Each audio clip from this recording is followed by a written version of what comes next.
Kristus yang hidup kita dengan benar dan jelas. Adakah indikasinya? Saudara-saudara, saya harap kita bukan cari jalan yang gampang, lalu melalui perjalanan yang paling singkat terus mengetahui hal-hal yang paling dalam. Jikalau pacarmu tulis surat sama kamu pasti membaca. Bukan cara membaca dengan teliti. Bukan baca satu kali, baca sampai hafal. Bukan cara demikian, engkau berusaha untuk tafsir kira-kira kalimat-kalimat itu artinya apa. Karena engkau begitu mencintai dia, sehingga setiap huruf menjadi bahan engkau berpikir, meditasi, dan interpretasi. Tetapi banyak orang menerima surat kitab suci dari Alkitab, tidak mau baca, tidak mau merenungkan, lalu menganggap kalau bisa langsung dapat beberapa kalimat sudah mengerti firman Tuhan. Itu tidak adil. Orang Kristen adalah orang yang mau taat kepada Tuhan, orang yang patuh kepada perintah Tuhan, orang yang mau mengetahui isi hati Tuhan.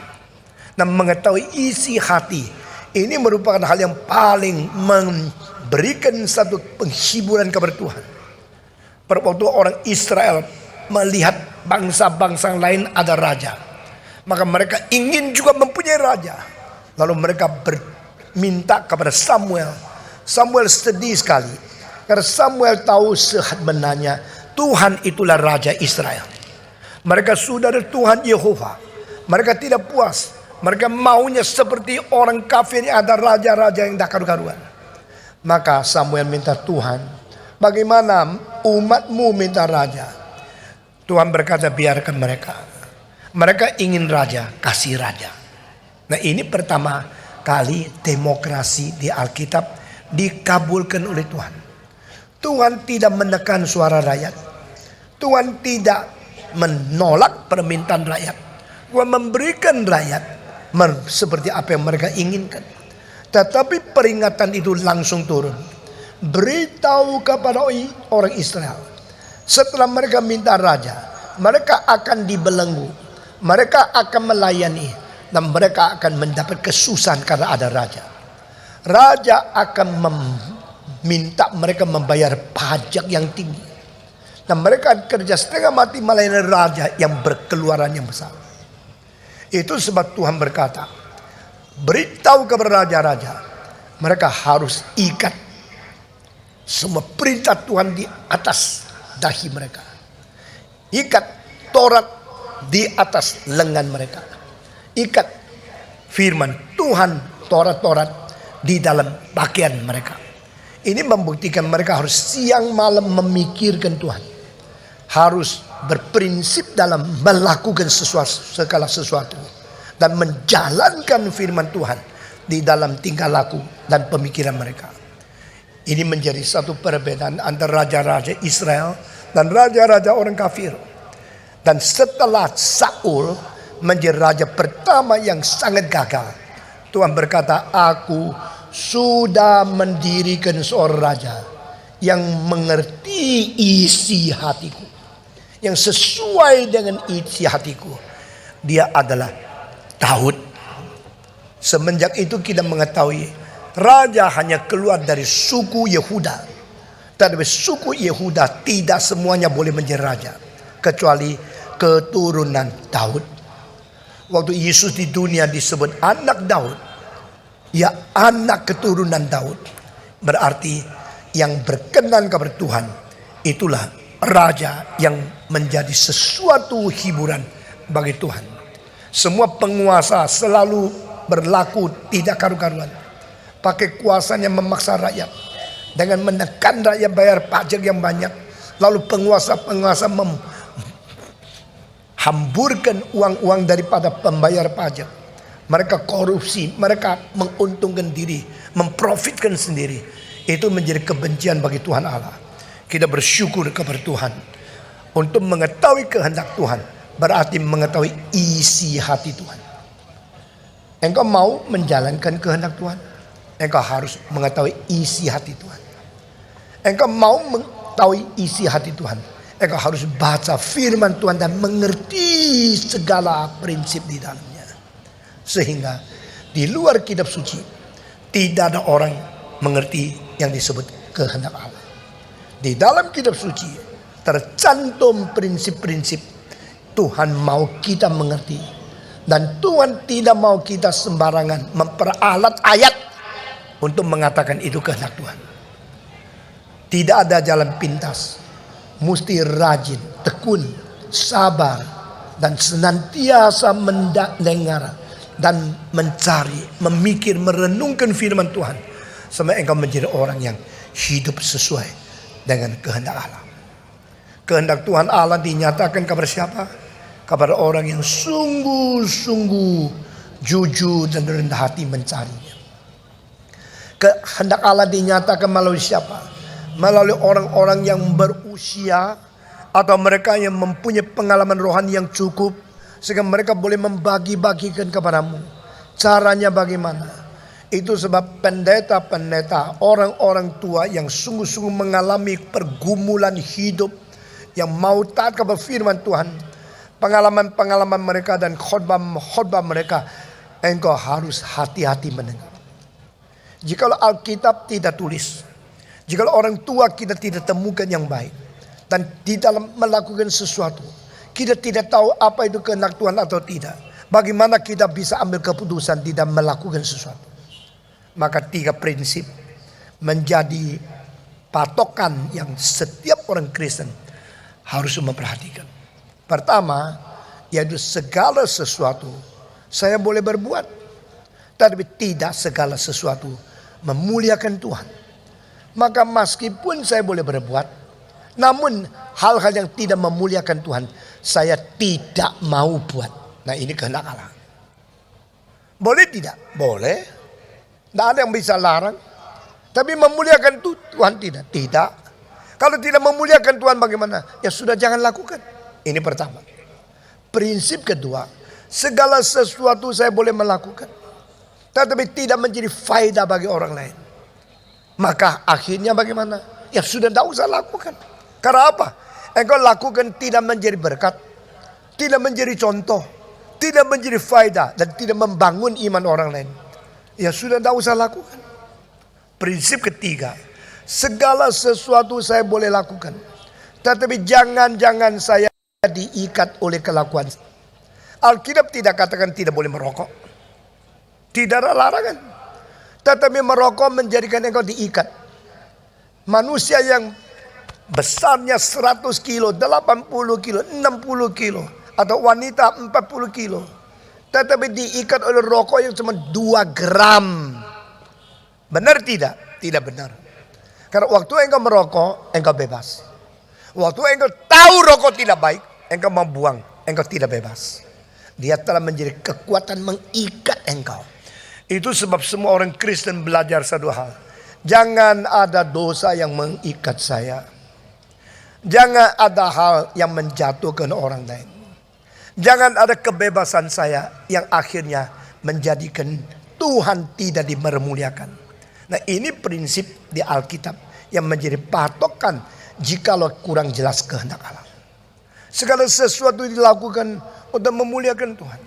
Segala sesuatu dilakukan untuk menjadi berkat bagi orang lain.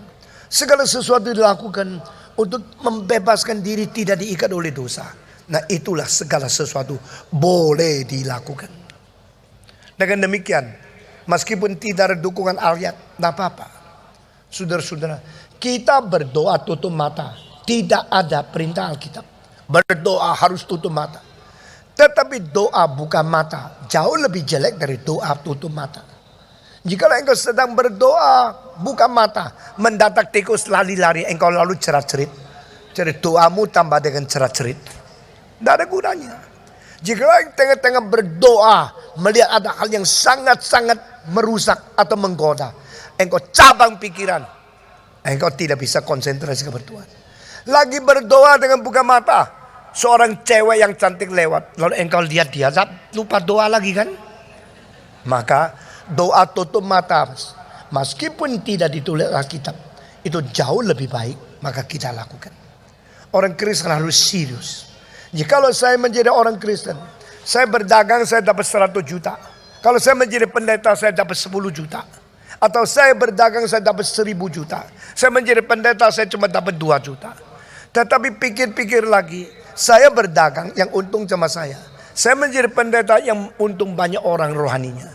Untuk mencintai Tuhan, saya ambil keputusan tidak cari uang banyak, menjadi hamba Tuhan. Nah, ini adalah orang yang mencari kehendak Tuhan. Jikalau orang tidak dipanggil Tuhan menjadi pendeta, jangan sembarang. Jikalau orang dipanggil Tuhan menjadi pendeta, jangan menolak. Nah, setiap orang lain itu sebab engkau jangan pakai alasan-alasan cukup hanya demi membela diri. Tapi harus dengan penuh perasaan takut minta Tuhan pimpin engkau dengan benar hidup di hadapan Tuhan. Yang penting adalah saya hidup memuliakan Tuhan. Saya hidup menjadi faedah bagi banyak orang. Orang yang lemah kita kuatkan dengan iman. Orang yang sudah putus asa kita bakar kembali arti hidup. Orang yang sudah sesat kita bawa kembali kepada Tuhan. Nah, setelah dunia ini satu hari hancur, mereka yang dapat berkat melalui firman Tuhan yang kita layani, mereka akan terus di surga memuji Tuhan tak habis-habis. Itulah kekayaan yang tidak kelihatan. Kekayaan yang kelihatan bisa hilang. Kekayaan yang kelihatan bisa dibakar. Kekayaan yang disimpan oleh Tuhan di dalam kehendaknya yang kekekalan, itu tidak mungkin habis-habis. Pemuda-pemudi mesti memikirkan bagaimana hidup berarti di hadapan Tuhan.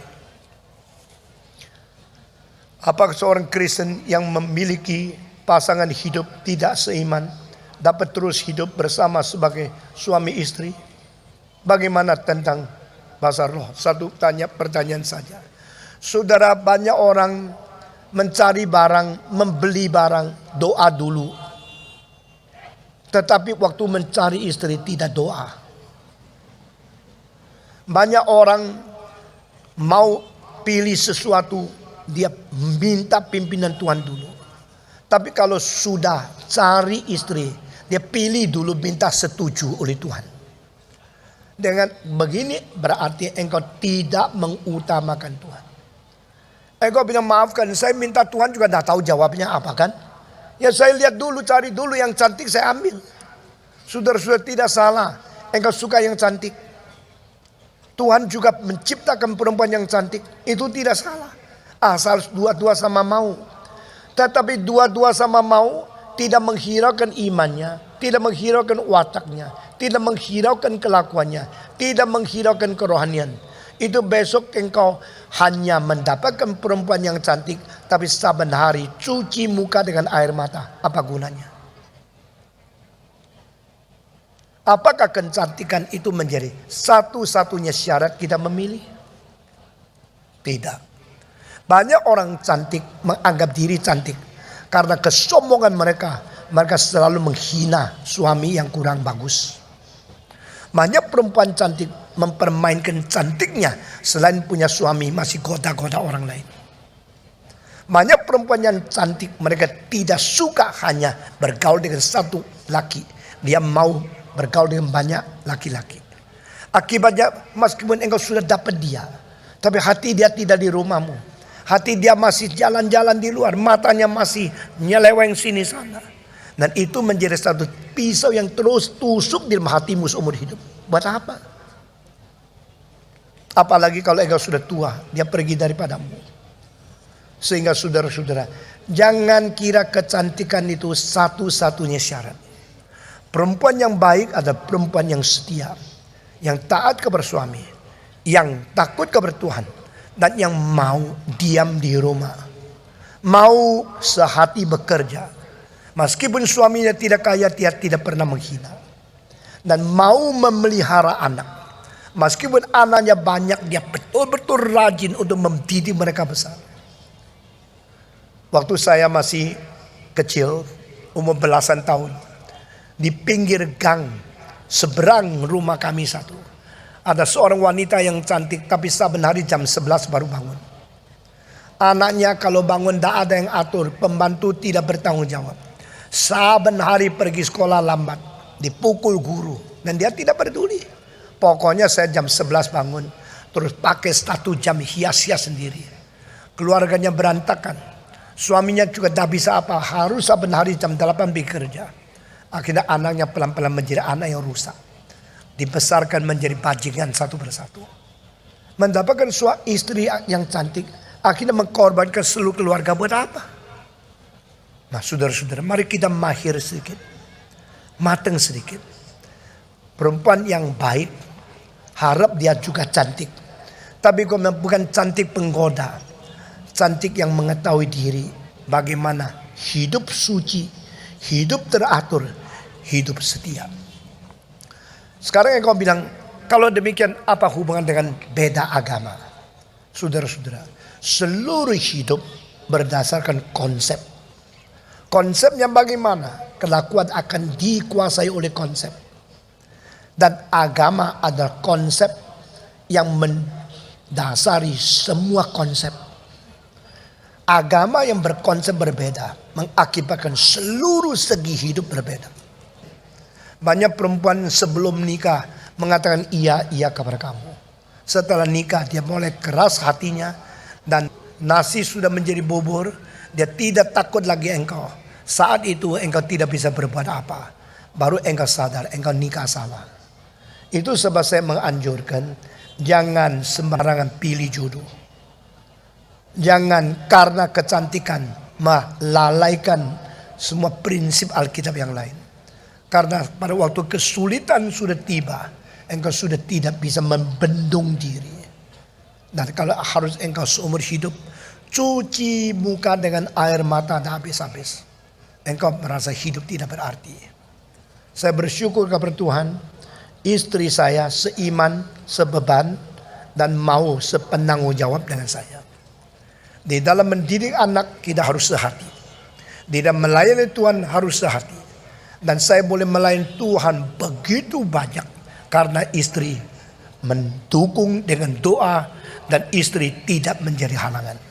Saudara-saudara sekalian, saya harap setiap orang yang melayani Tuhan, khususnya pemudi yang dikirakan Roh Kudus mau menyerahkan diri menjadi hamba Tuhan, membentuk keluarga yang baik.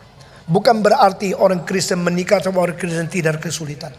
Banyak orang Kristen palsu, banyak orang Kristen pura-pura. Banyak orang Kristen yang di gereja kelihatan senyum-senyum, di rumah seperti gunung meletus. Kalau bisa sebelum menikah membicara tentang agama, dengan serius membicara tentang kebenaran, bandingkan sampai sudah mempunyai iman yang sama baru nikah. Ini mungkin mengambil waktu cukup banyak atau menunda pernikahan engkau, tetapi cepat-cepat mau menyelesaikan kebutuhan seks itu bukan orang yang menghargai pernikahan. Alkitab berkata pernikahan setiap orang harus menghormati. Dan kedua, tempat tidur tidak boleh dicemarkan. Semua permainan seks sebelum nikah itu adalah kenikmatan yang terlalu cepat. Dan itu akan meninggalkan sesuatu penghinaan terhadap pernikahan. Kalau terlalu cepat boleh buka baju, berarti murah. Kalau murah berarti tidak berharga. Kalau tidak berharga dibuang pun tidak apa-apa kok. Jadi banyak perempuan kira kalau dia sudah boleh menikmati seks, dia sudah menikmati. Tapi satu kali menikmati seks, lalu dia mulai menghina perempuan yang ditiduri. Mulai menjadi satu bibit untuk perpecahan keluarga. Itu sebab jangan main-main sama Tuhan. Jangan main-main sama seks. Manusia yang betul-betul menghargai seks, dia menunggu sampai pernikahan. Mengapa tidak tunggu sampai malam pertama? Engkau menikmati kesempurnaan daripada menikmati seks yang diciptakan oleh Tuhan antara dua orang yang berbeda kelamin. Di situ tidak ada orang mengganggu, tidak ada orang bisa merampas hakmu. Dan di situ Tuhan juga memberkati karena Dia yang mencipta. Tapi engkau mau rasa terlebih dahulu, mau mengicipi sebelumnya, akhirnya menanamkan semacam penghinaan terhadap diri dan terhadap wanita yang kau tiduri. Dan ketidakbahagiaan mulai menghancurkan keluarga. Dengarlah apa yang dikatakan oleh hamba Tuhan, orang tua yang mencintai engkau dan sesuai dengan kitab suci. Amin. Berdoalah dan injililah dia. Kalau sampai akhirnya tidak bisa, lepas orang yang tidak seiman dan kembali kepada